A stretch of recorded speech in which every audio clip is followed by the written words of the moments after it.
I have a lot of squirrels where I live, and they play a game with my car where they want to get underneath the wheel. They might be attracted to the rubber on my tires, and they just want to get under there. It's bad for them to do that. I don't understand why they want to do that. I slam on my brakes, and my wife is a card-carrying PETA member, so she is like, do not run over any of God's animal kingdom. I'm pretty good. I don't, but there could be somebody behind me that slams into me, and they're wondering, why did John stop in the middle of nowhere when they don't see anything going on? Who's at fault if I slam on the brakes because there's, say, a little kitten in the road, there's a little puppy in the road, there's a squirrel that's trying to get under my tire? Am I at fault for that random kind of unreasonable stop to the person behind me?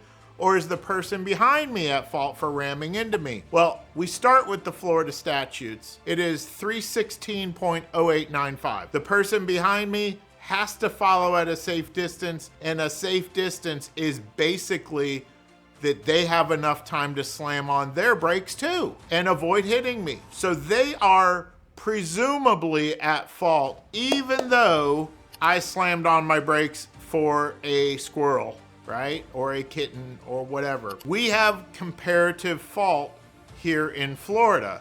That is a fancy way of saying the jury could decide and may decide, hey, John, you are about 10 to 20% at fault, and the people behind are 90 to 80% at fault for the whole squirrel stop incident. Now, as long as they are more than 50% at fault, I get paid. They gotta pay me. Okay? They should be running per Florida statute at a safe distance. So you folks that get a little too close to the person in front of you and you know who you are, it's coming out of your pocket if you can't stop safe enough. And don't bitch and moan at the person in front of you that they stopped all of a sudden. That person that hits you from behind, the game changes if it's not a kitten, squirrel, or puppy. The whole law changes when you have a large animal. So if you have a large dog, a large deer, a bear, you know, think of all the things that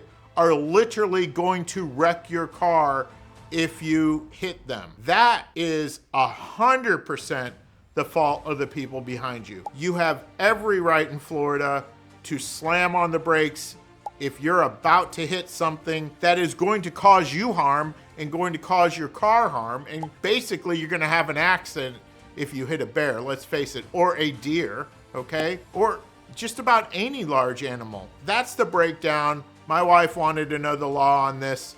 This is the law. If it's a larger animal, if you slam on the brakes for a small animal that is not going to cause any sort of damage if you hit them, still, they're still at fault. And the amount of fault would be determined by a jury, but I'm guessing they're 90% at fault or 80% at fault, which means even though you slammed on the brakes for a little critter, they still have to pay you because they were not keeping a safe distance. That's my little legal update for those of you that care about the little critters.